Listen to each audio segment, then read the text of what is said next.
ہم کہیں گے بھائی تسبیح میں پڑھ رہا ہوں، ہم کہیں گے بھائی نماز میں پڑھ رہا ہوں، عمرے پر گیا تھا، ماں باپ کو حرام جو ایک پیسہ بھی دے، عمرے کا بڑا شوق ہے، میں منع نہیں کر رہا ہوں عمرے کا، لیکن ارشاد ربانی کیا ہے؟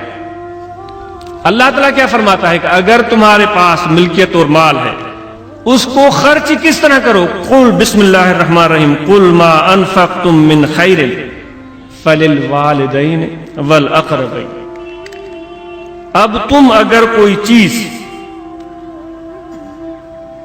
فائدے مند چیز، نفع پہنچانے والی چیز خرچ کرنا چاہتے ہو تو پھر یہ خرچ کرو تم اپنے والدین پر، پھر یہ تم خرچ کرو اپنے عزیزوں قریبوں پر۔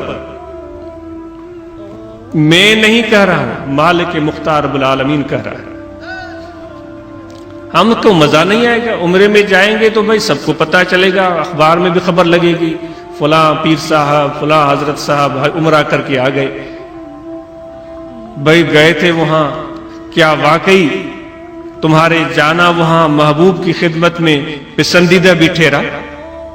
کیونکہ آپ جہاد پر تشریف لے جا رہے ہیں، صحابہ جا رہے ہیں، ایک آ کر کہتا ہے، حدیث ہے، روایت ہے، آ کر کہتا ہے حضور میں بھی ساتھ چلنا چاہتا ہوں۔ آپ نے اس کو روک کر فرمایا کیا تمہارے والدین زندہ ہیں؟ اس نے کہا حضور جی ہاں۔ پھر جاؤ ان کی خدمت کرو، تمہارا جہاد یہی ہے۔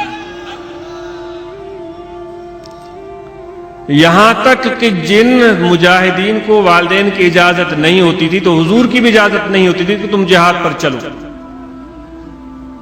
او میرے دوستو، یہ صرف اپنے خیال پر چلنے والی بات نہیں ہونی چاہیے، جو مجھے پسند آئے گا وہ میں قبول کروں گا۔ اس طرح دیگر مذاہب کے لوگ بھی کرتے تھے، جو چیز ان کو پسند آتی تھی اس کو اختیار کر لیتے تھے، اور جو چیز ان کے نفس کے خلاف ہوتی تھی اس کو رد کر دیتے تھے۔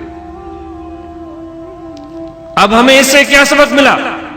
خیراتیں کریں گے ہم دوستوں پر، ریستوران میں بڑا کھانا کھلائیں گے، خیرات کریں گے ہم اپنے خوش آمدیوں پر،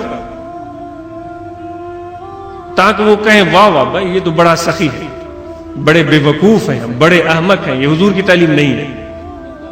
خوش آمد کرنے والے کے متعلق آپ نے فرمایا اس کو کہو کہ تمہارے منہ میں دھول ہو،